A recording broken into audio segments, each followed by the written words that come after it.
Hey, welcome back. We're into part 4 now. We're talking about the kingdom that is divided and then Israel and what happened to Israel. So we're going to be in 1 Kings chapter 12 through to 2 Kings 17. Now, the big picture view of the content is the deterioration and the demise of the united kingdom. So when Saul was made king, right, all of Israel followed him. David, eventually everyone followed after David, and Solomon really brought the kingdom together. And so Solomon had this kingdom united, prosperous, ready to hand off to his son. In fact, Solomon really, for all intents and purposes, had set up his son for success. He had a kingdom. He had a very well established, very prosperous, very rich. He had written Proverbs, right? Solomon wrote the book of Proverbs as an instruction to his son to be wise, to follow after wisdom, and everything was there before him. He had an incredible example as a king. Solomon did make his moral problems, had moral mistakes with his wives and being led astray, but as far as a king, he was a solid example to Rehoboam. So his son Rehoboam inherits the kingdom after Solomon's death. And he had an opportunity to unite the kingdom, to keep it together, because at this particular point, the people were still very tribal in their thinking. It was very much each tribe, the tribe of Dan, Naphtali, Asher, Gad, right? Manasseh, all of them were kind of thinking for themselves still. And so when they looked to the king, they were looking for, what can you do for me? To see if we're going to stay a part of this kingdom. And so they came to him and they said, your father ruled with an iron fist, right? He was tough. And so we want you to loosen up a little bit. Can you make some concessions here? And so he goes to the elders and they say, you should listen to the people. Right now, the wise thing to do is give them what they want, win their favor, and then you can work with them. And his peers, they were, these hot-headed youth, and they're saying, you know what? No. You tell them, if my father was strict, I'm going to be stricter. He was tough, I'm tougher. I'm a big guy here. And so Rehoboam got up and he gave a speech about how strong he was going to be and how much tougher he was going to be. And the people heard it. And the 10 tribes, known as Israel, said, all right, peace, we're out of here. We're not going to have anything to do with this.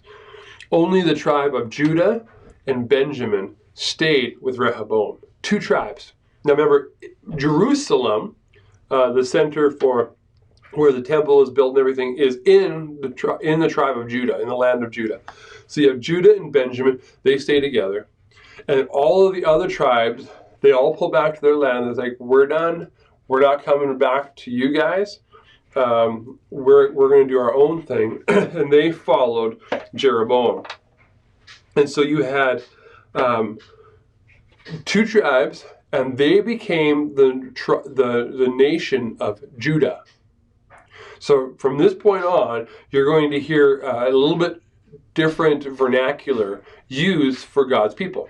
Because up until now, they were all Israel, right? They were all the tribes of descended from Jacob, whose God changed his name to Israel. So all the tribes of Israel were one nation, right? Or thought of as one. And now comes this division. And now you have two nations. So Israel represents the northern 10 kingdoms. And Judah represents the southern two tribes, Judah and Benjamin. Judah, those who were from Judah became known as the Jews, right? They were from Judah. You have and those from Israel are the Israelites. And so there's a change that happens when you're talking about these nations now at this particular point in history. So Judah, under Rehoboam, they have the temple residing in Jerusalem. Now the other tribes, the 10 tribes, they appointed Jeroboam the first to be their king. Now, Jeroboam was an insecure leader, much like Saul. In fact, I think of them as very similar, actually, in their temperaments and in how they came into power and how they led. They were very insecure leaders. What happens with Jeroboam is that he was fearful. He was fearful that if the people from the northern tribes journeyed down to Jerusalem and worshipped at the temple, that their hearts would become sympathetic and they would be wooed back to following the king, because that's where the place of worship is. So he decided the best thing to do is to not let them go down there, but to create our own place of worship. And so he built 2 golden calves at Bethel and Dan. Excuse me. He built these 2 golden calves, and he says, this is where you are to worship.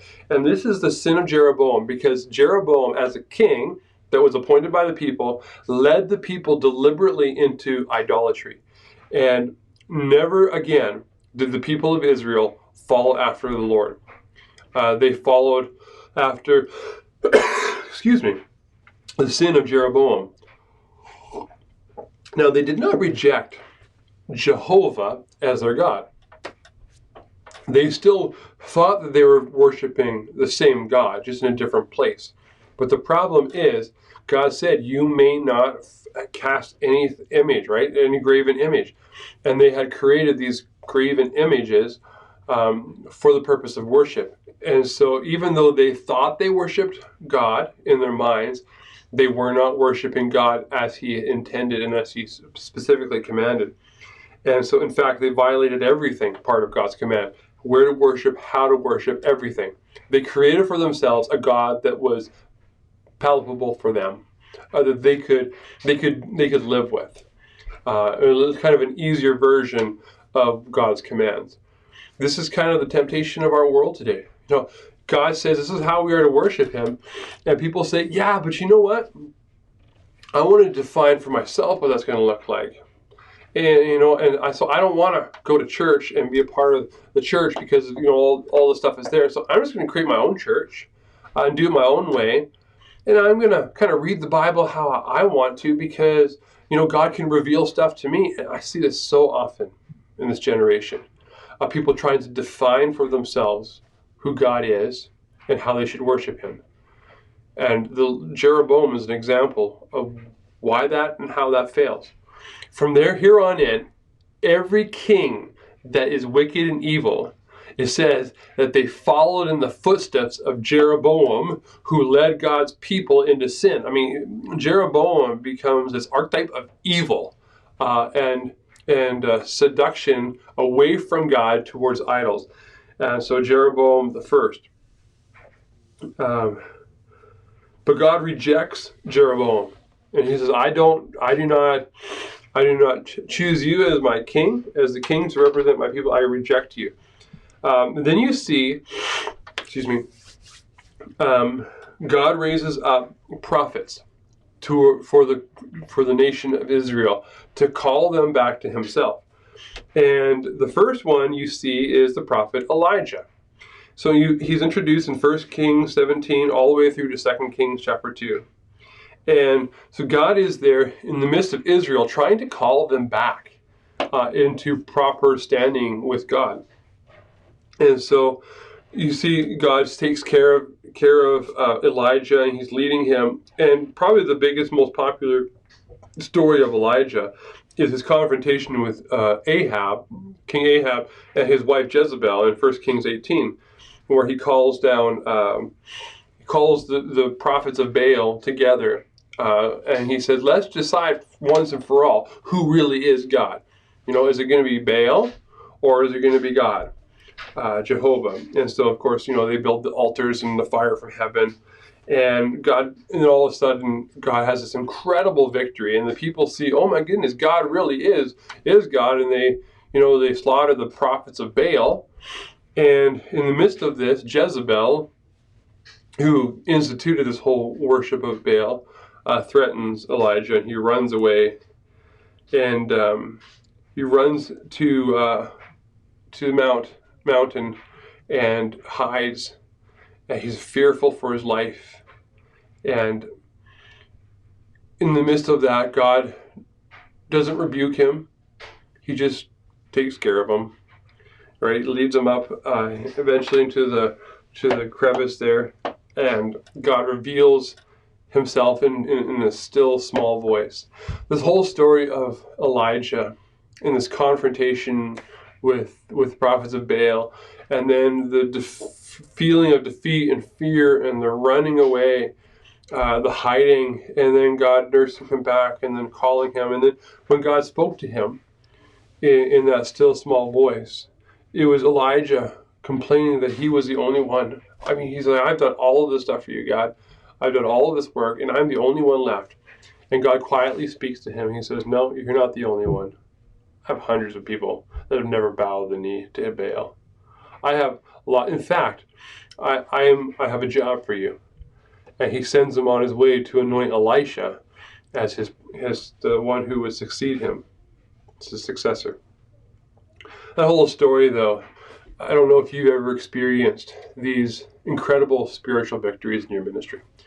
You know, you have this time where God just does this an amazing work, and you're standing there just amazed at God's power. And then shortly thereafter, the enemy speaks, and it feels like there's an attack and this immediate crash of emotions and different things, and you're struggling with this. Am I in the right place? Is this right? And there's all of this attack that comes on us. The thing I love about the story of Elijah is I have experienced this kind of a cycle that happens many times in my life, in ministry. And the thing that is true every time is that God is faithful to give rest and nourishment, to speak peace, and then to reveal himself in a way that is so profound. And as he calls me and says, here, this is where we're going next. And so I've had this kind of a cycle happen in my life several times, and I'm not sure if you can identify with that. But God is faithful. And the next part of this is the Elisha cycle. Happens in 2 Kings chapter 2 to chapter 13. Once Elijah is taken to heaven, Elisha asks for a double portion of the blessing that Elijah had, and Elisha's ministry had many more miracles and more signs and wonders than Elijah's ministry. Elijah's ministry was, he dealt with the prophets of Baal. It was more kind of on the scale. But as Elisha does all of these little incredible little ministry or little miracles, like the axe head floating and the widow's oil multiplying and the healing of Naaman. There seems to be so much that God is doing in this particular time. But Elisha, again, is in Israel prophesying to the people that are in Israel. At the end of 2 Kings chapter 17, it talks about Hosea, which is the last king of Israel. So remember, the Israelite kings all of them were evil, and the kings of Judah were mostly good, coming up to this point. At the end of chapter 17, we see that God finally brings judgment on the nations of Israel for the sin of Jeroboam. And so it talks about how Hosea was destroyed by Shalmaneser, king of Assyria. And what he did is he took Israel into exile into the Assyrian nation.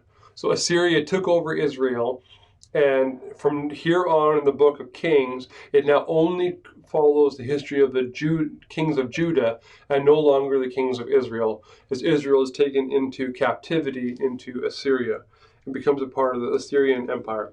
Now let's move over to the kingdom of Judah. But there's three kings to take quick note of in Judah's history. The first one was Hezekiah. Hezekiah was a good king.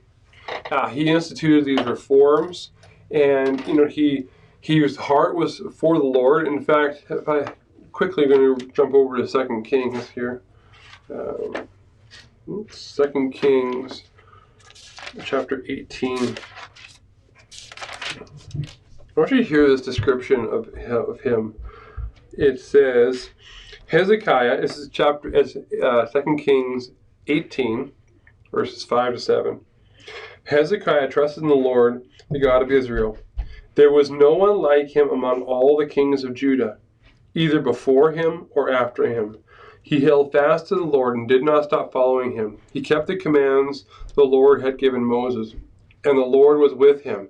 He was successful in whatever he undertook. He rebelled against the king of Assyria and did not serve him. So it's interesting. He says that there was no king like him before or after him, and that he never let go of the commands of the Lord. Yet he still did not finish well. It's interesting. It's at the end of his life, he became proud. You can read about this in Chronicles, 2 Chronicles chapter 32. But at the end of his life, he gets sick. He becomes proudful. And there's this disdain that begins to creep into his heart. And he did not fully trust the Lord at the end of his days. And there's a number of kings, number of instances in the Bible where people start off really well, start off strong, do all this stuff. And at the end of their lives, it begins to peter. It begins to turn away. I remember when I was in Bible college, Pacific Life Bible College, I remember I was in a leadership class, and I heard the statistic that has haunted me ever since. The statistic was that 7 out of 10 leaders fail. 7 out of 10 leaders, that's 70% of Christian leaders, pastors, leaders, fail. They do not finish well. That means that only 30% of Christian leaders actually finish strong. In my ministry situation I'm in now, there are a number of people that I am connected to who are former pastors.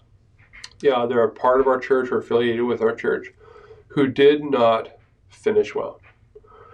They went through their ministry for a while, were strong, and either they failed because of moral failure, discouragement, where pride, number of issues that happened in their life, where eventually their hearts began to harden towards God.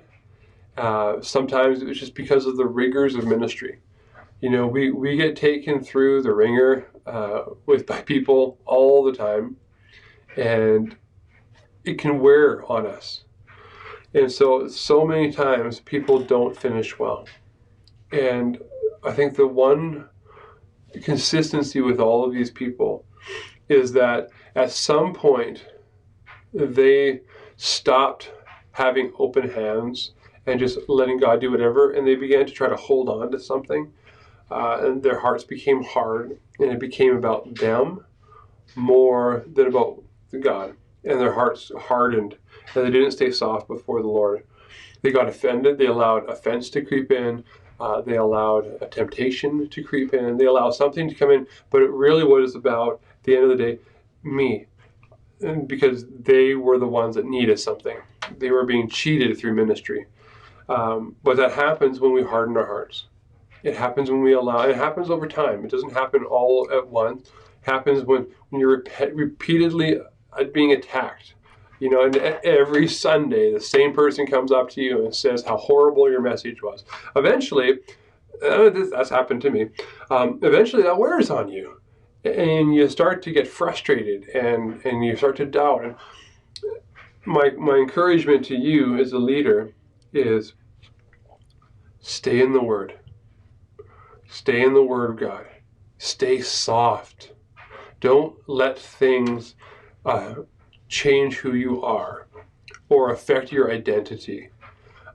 We are on the front lines. Those fiery arrows of the enemy are attacking, but stay soft.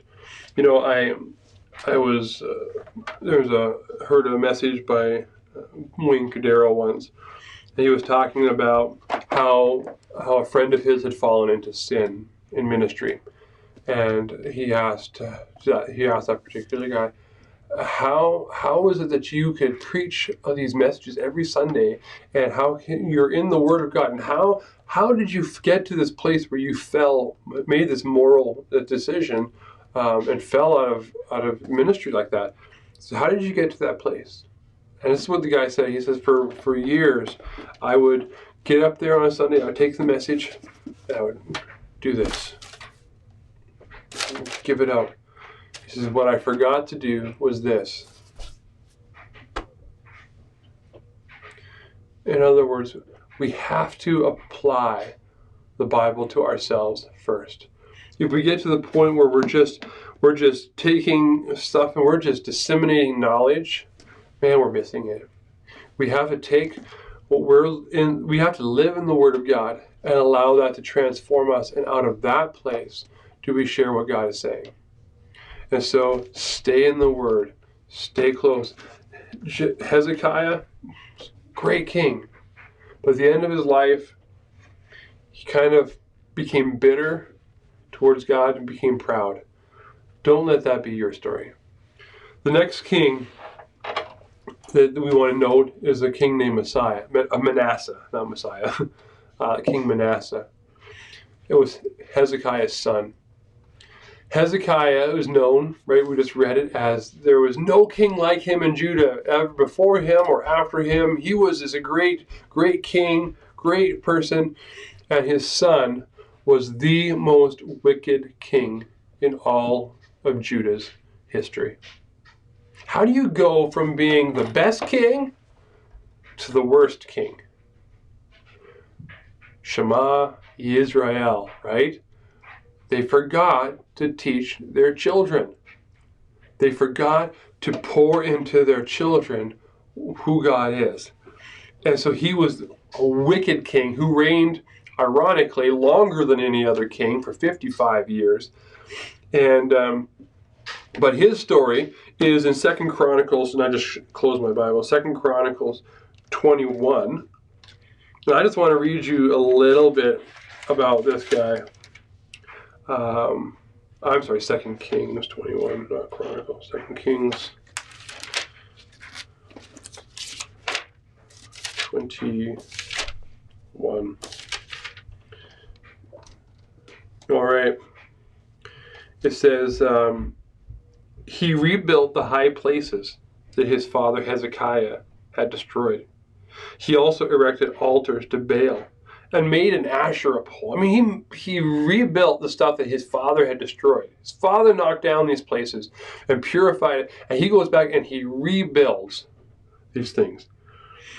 And he did just as Ahab, king of Israel, had done. He bowed down to all the starry hosts and worshipped them.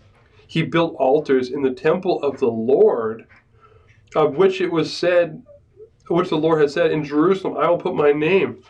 And in the two courts of the temple of the Lord, he built altars to all the starry hosts. And this is the part that gets me. Verse 6, he sacrificed his own son in the fire. He practiced divination. He sought omens and consulted mediums and spiritists. He did much evil in the eyes of the Lord, arousing his anger to the point that God said, that is it. I am wiping you out. I am done with you, and you are going to be destroyed. I am going to bring a foreign nation against you, and they will destroy you. Now, he's referring to Babylon. And so Manasseh reigned 55 years, did evil in the sight of the Lord. Interestingly, if you read the story in Chronicles, it also shows that at the end of Manasseh's life, he had a change of heart. He actually realized he was wrong, and he turned to the Lord. Now, it doesn't say that in this particular story, but if you read it in the Chronicles, it does. Which shows you that even the most wicked and evil people still have hope. But then there is one more king. We're going to talk about him later. That is Josiah. And he was the son of Manasseh. So you have this very interesting three kings. You have Hezekiah, the greatest king, right, in Judah's history. He was the best king. No one was like him before or after him. Then you go to the worst king, who instituted all of this garbage.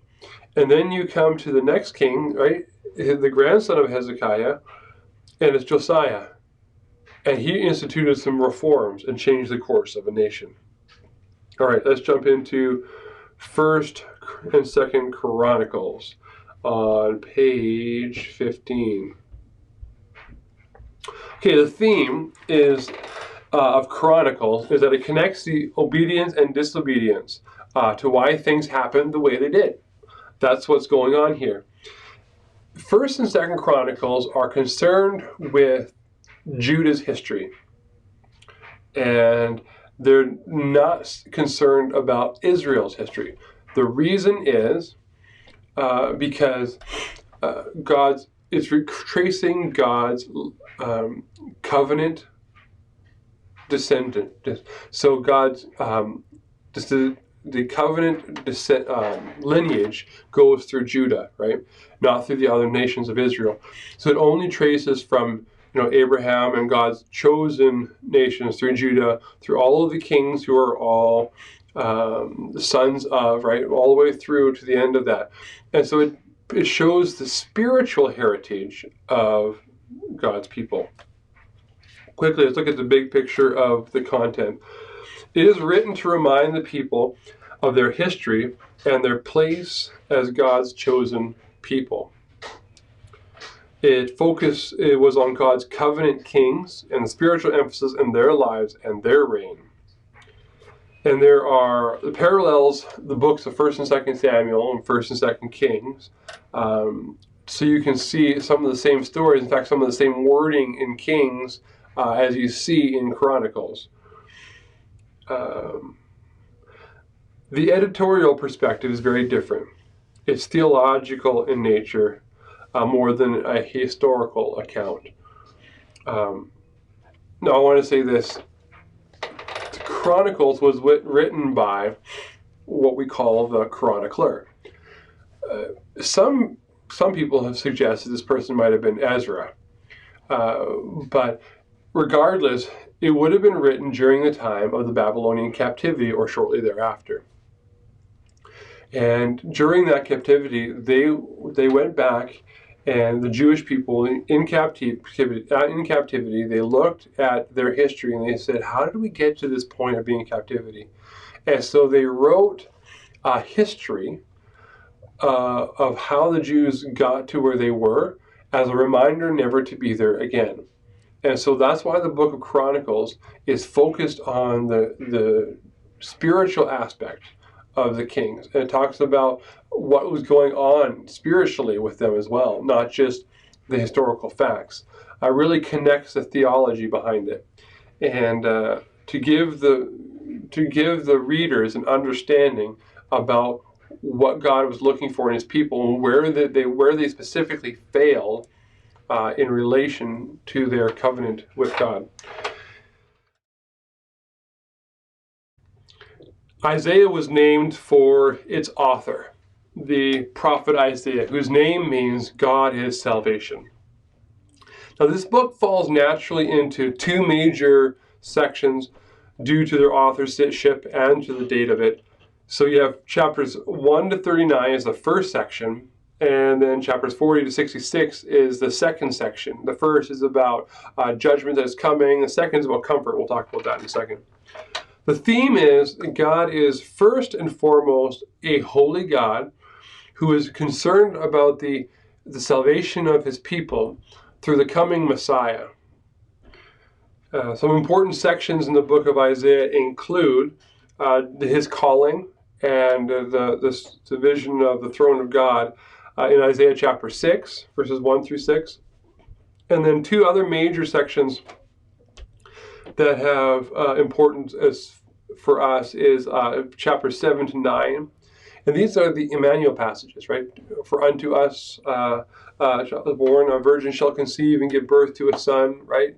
And they will call him Emmanuel. And so it's the specific prophecy about the coming of Jesus, his first advent, the birth of Jesus Christ.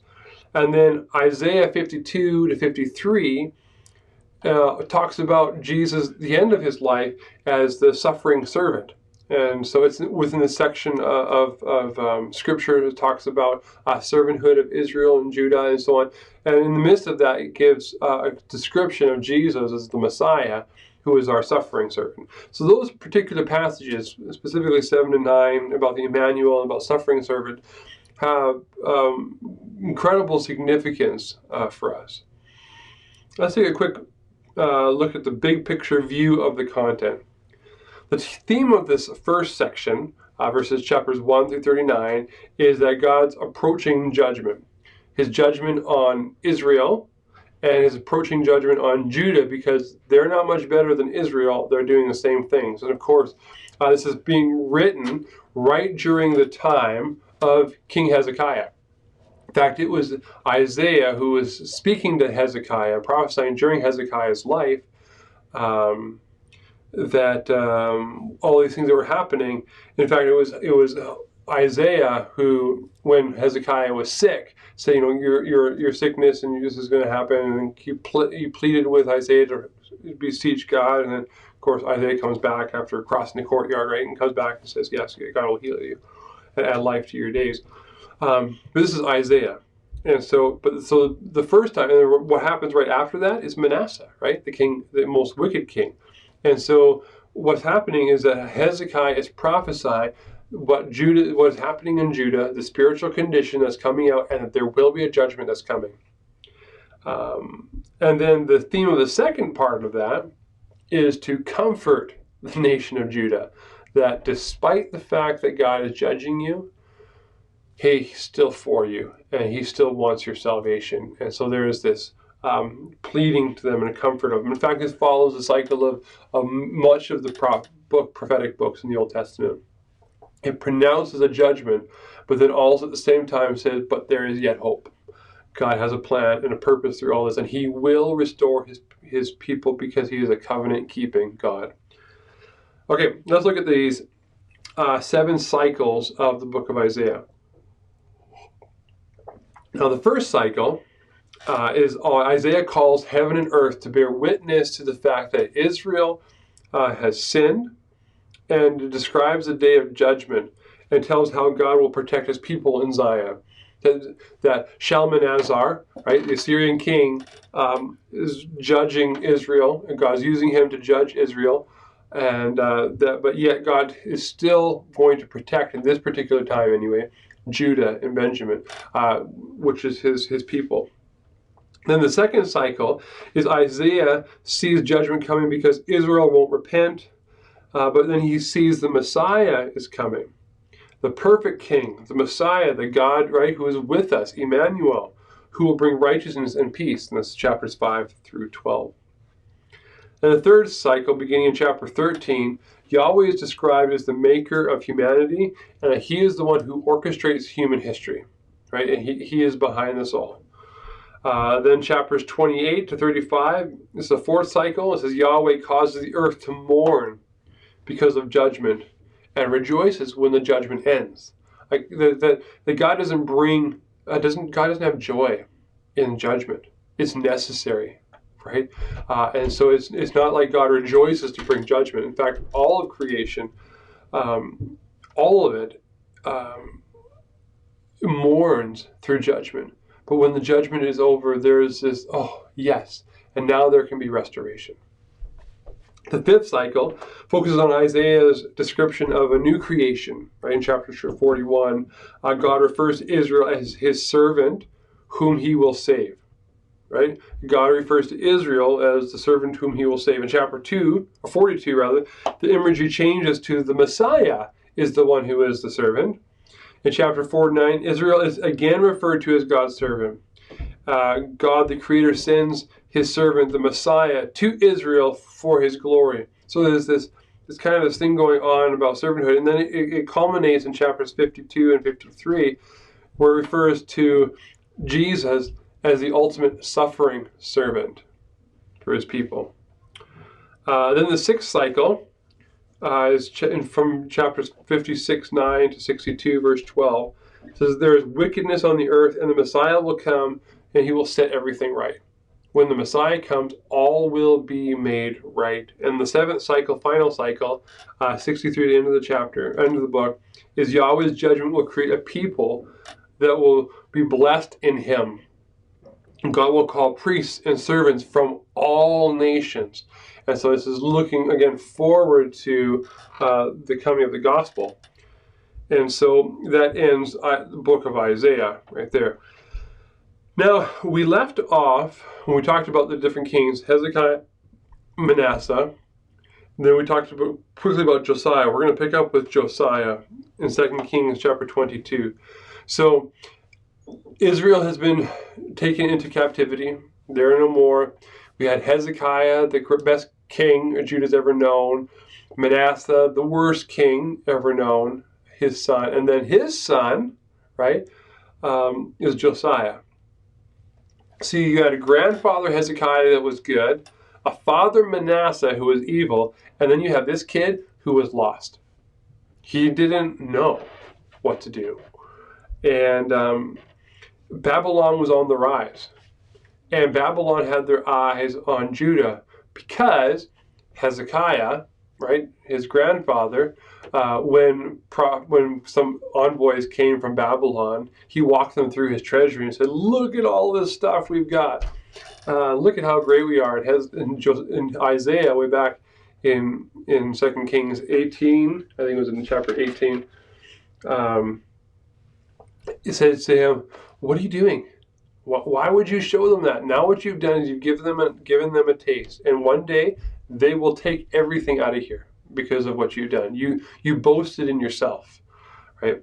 And so here is the day, and Josiah is a young kid who's now to rule this nation, and Babylon is on the rise. They're getting stronger. They're preparing to eventually march out against Judah. And God's people are on the verge of judgment because of what Manasseh did. Remember, God said, I'm going to judge this people. That's it. Done. I'm done with these people. And so Josiah becomes king, and he's 8 years old. 8 when he died, which means that he did not know his grandfather, and he barely knew his father, who his father was. And he certainly did not know how to run a nation. He was completely at a loss. So the story of Josiah is, as they were cleaning out the temple, he discovers the book of the law. And it happened in 622 BC on Josiah's 18th year as king. So he's now 18th year as king, which means he is 26 years old. And so they were fixing up the temple, and they found this book of the law. Most likely what they found was the book of Deuteronomy, right, which is Moses' retelling of law, and we think that because he heard all of the blessings and the curses of it. So he probably had Moses' lecture or his sermon on, if you follow the law, good will happen. If you don't, this is what's going to happen. And so he reads this, or the king had it read to him, and as he was reading it, he fell on his face and he wept before the Lord, and he said, we have sinned. We have sinned. And so there was a great reformation, because after he heard the blessings, he called the whole people of Judah together, and he said, we've got to fix this. We've got a problem. We have not been listening. You want to know why we're in a mess right now? It's because we've neglected God's covenant. We are going to recovenant themselves. And it says in 2 Kings 23, verse 25, never before had there been a king like Josiah who turned to the Lord with all his heart and soul and strength, obeying all the laws of Moses. And there has never been a king like him since. He gave all of his heart to the Lord. He at 26 years old, heard the words of the law, and he completely turned the nation around. And what happened was, God said, because of you, Josiah, because of your faithfulness, because of your heart, I will not bring on the disaster that I intended to bring on because of your father Manasseh. I will hold off judgment for your sake. Isn't that amazing?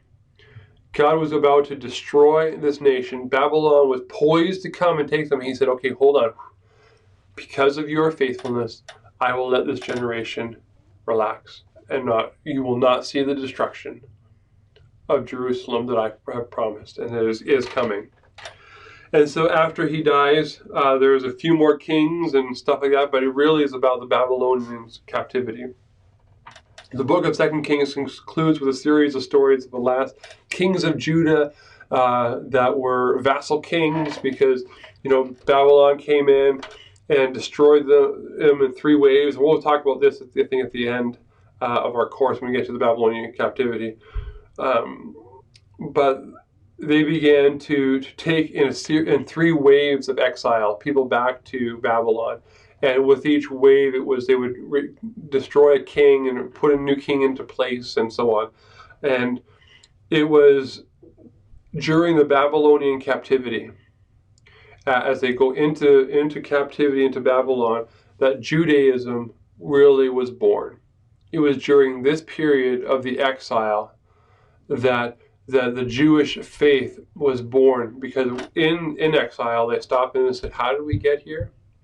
And may we never get to this place again. Jeremiah. Let's look at the book of Jeremiah. The book of Jeremiah is named for its author, the prophet Jeremiah, who faithfully delivered God's message of judgment directed to the southern kingdom, that's Judah, in spite of fierce opposition. And Jeremiah skillfully used figures of speech, metaphors, symbolic behavior to communicate his messages.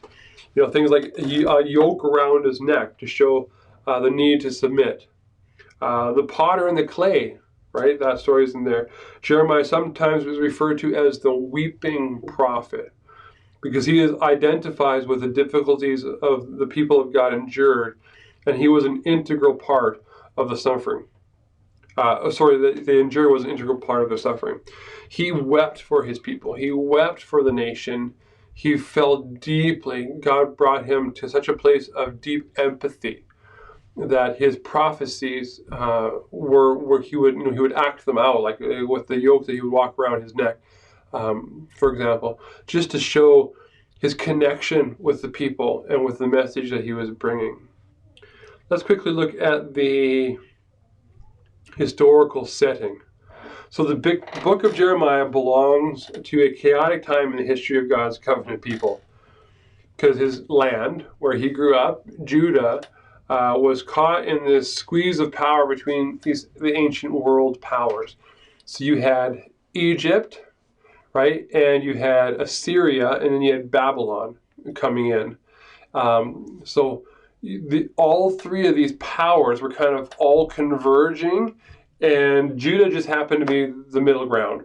And so you had this fight from Egypt, you fight from the Assyrian armies, and then you had the Babylonian armies coming over as well. And so they were caught right into the middle of all this. And Jeremiah began his ministry in 627 BC, 5 years prior to the revival of Josiah's reign.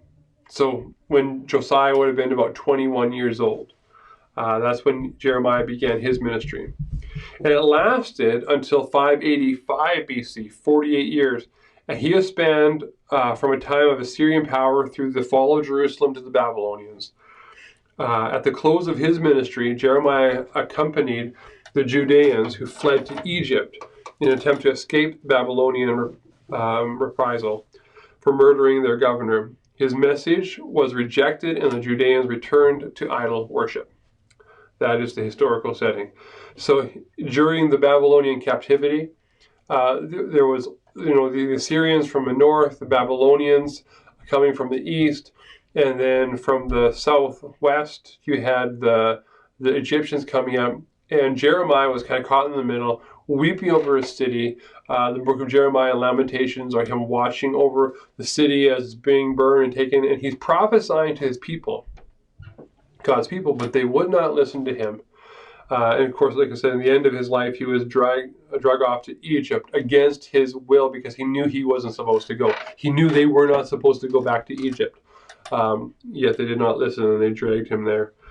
The theme is God's call and God's purpose. Big picture view of the content. It's one of the longest books in the Bible, consisting of 52 chapters. And it's difficult to follow and understand because its contents have no logical pattern.